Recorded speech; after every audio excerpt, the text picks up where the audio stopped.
Kliimamuutuste mõju on nagu natuke raske hinnata võib-olla, et see Eesti kliima on selline, et 12 kuud on kehva suusailma.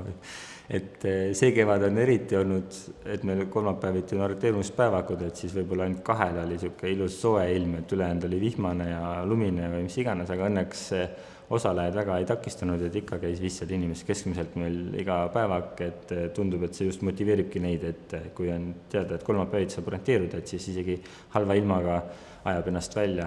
Aga korraldades on ikka ette tulnud, et suviti on siin viimasel aastatel kuidagi väga kuumad päevad olnud, et see on vägilase jooksul eriti, kui meil eeltöö on mitu päeva ja siuke raske füüsiline töö ja see kuuma ilmaga on päris kurnav meeskonnale.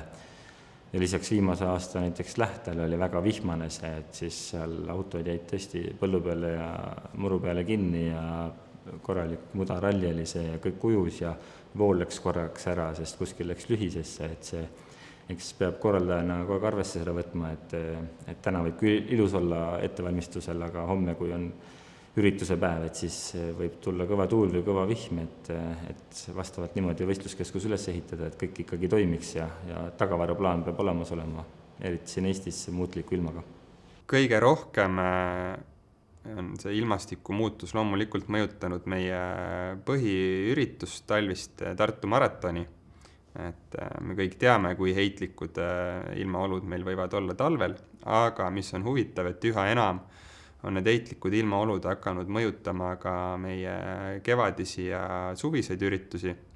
Et enam ei ole seda kindlust mingi aasta aja suhtes, et siis on ilm selline, võib olla täiesti ootamatult väga ekstreemne, mitte midagi sellist, mida oleme enne ajalooliselt harjunud nendel üritustel siis kogema ja nägema. Et just ongi see ootamatus ja ekstreemsus on, mis meid kõige rohkem on mõjutanud. Iga päev muudab praegune keskkond ja kliimamuutused iga päev teevad seda elu raskemaks, sellepärast et väga keeruline on õueürituste planeerimisel. Inimestega on tegelikult selline lugu, et kui sellel hetkel, kui tema peab kodust välja tulema, ei ole tema jaoks ideaalset ilma, siis ta jätab tulemata.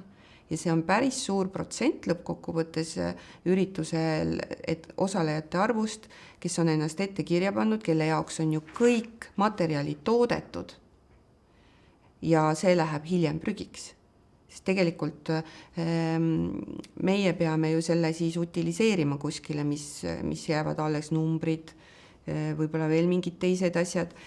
Et see tekitab tegelikult probleemi ja et sellises olukorras on väga keeruline üritusi korraldada.